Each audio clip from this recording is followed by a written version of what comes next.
Hello there everybody and welcome to another video and welcome to another review video. Today we are reviewing something special. Now if you've been following my channel for quite some time, my dear friends, you know that I have been deep into Warhammer for over a year now at this point, but only Warhammer 40,000 and Warhammer Horus Heresy. In the last year I have read what must be over 40 novels at this point. And I have been very much delving deep into the lore. At this point, I'm already painting miniatures, and I've painted over 10 of them in the last month, so I have gone full deep into that lore. But I have been a lifelong fantasy fan, aficionado. Tolkien is something that I did focus on at university. I published multiple theses and articles and my own poetry collections that are readily available in all the good bookshops in the Czech Republic, in Slovakia, have obviously been inspired not only by Old English literature and poetry mainly then, but also by the works of Professor Tolkien, so on and so forth. I am very much into Conan the Barbarian, anything by Robert E. Howard and Terry Pratchett and Lord Dunsany and Salvatore and all, you know, like the classics of fantasy, but I've never really read any Warhammer fantasy novel. This was my first one. I've read the Trollslayer, the first volume of the Gotrek and Felix, or Gotrek and Felix as we pronounce it in the Czech Republic, and I have to say that it has been a nice break from Warhammer 40,000. I have got a lot to say about that. It is apparent that, and at this point, this is my first Warhammer fantasy novel, so be kind, be gentle, you know, there are still a lot of things that I do not know. But this is a review of the novel as standing on its own.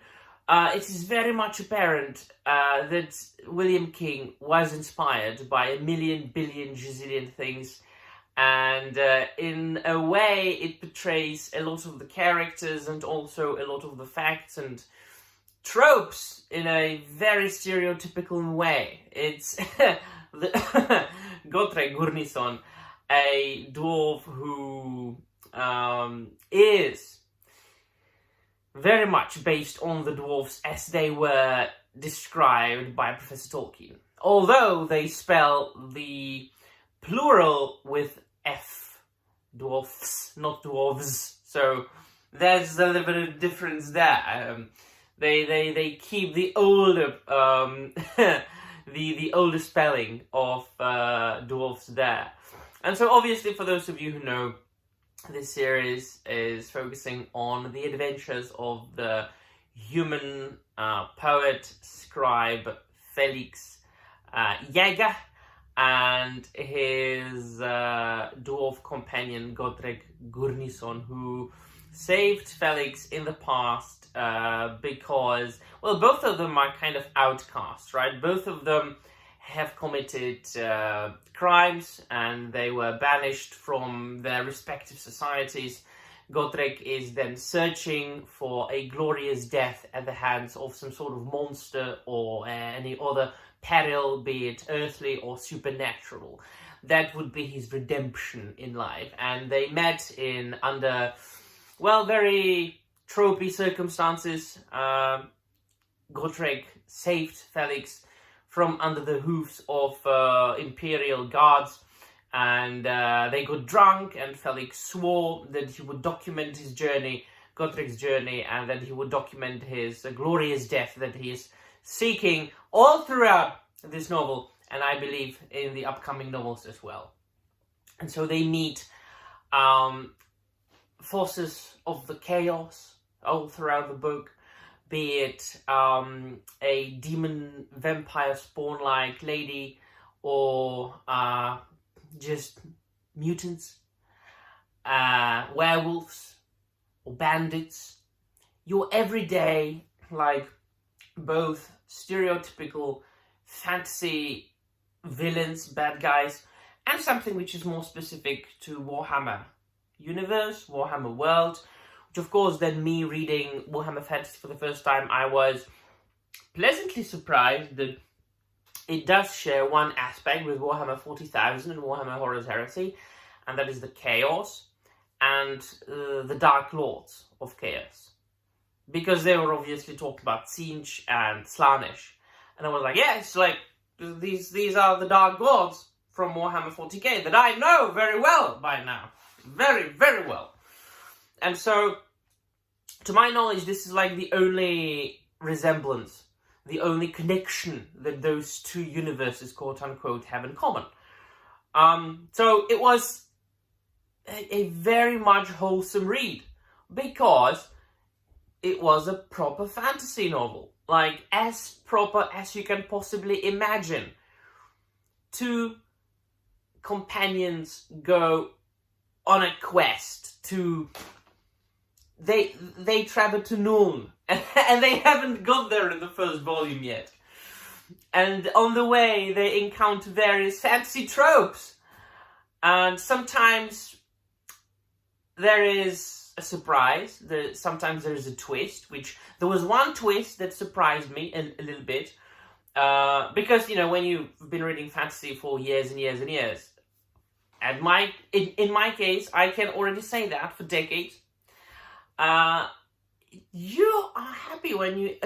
I mean, if you read, right, fantasy for decades, you can kind of predict where certain things are going in a story, in a book, especially when you write these as well, and I do.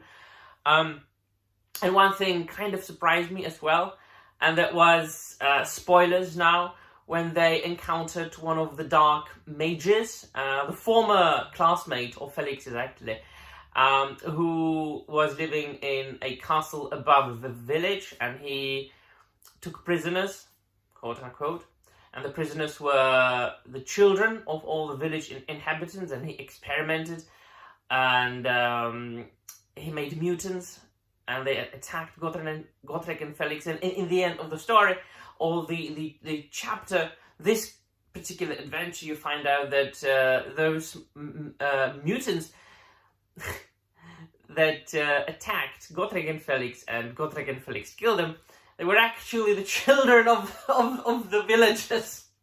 That was a good twist. It was a very, very good twist. Not 100% original, but a nice surprise all the same. I have to say, it was a wholesome read. It absolutely was not the best piece of fantasy I've ever read in my entire life. It was, for all intents and purposes, I have to say it was average. But in my position, after reading so many books from the Horus Heresy series and Warhammer 40k in a row, it was a nice break, a nice change for a little bit.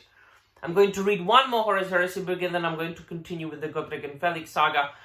I think I'm going to be reading 1 and 1. I'm going to just be swapping that, right? Horus Heresy, Fantasy, 40k, so on and so forth. Yeah, it was good. I enjoyed it. So let me know in the comments down below what you think, and then we'll thank you very much for watching, and I'm out of here.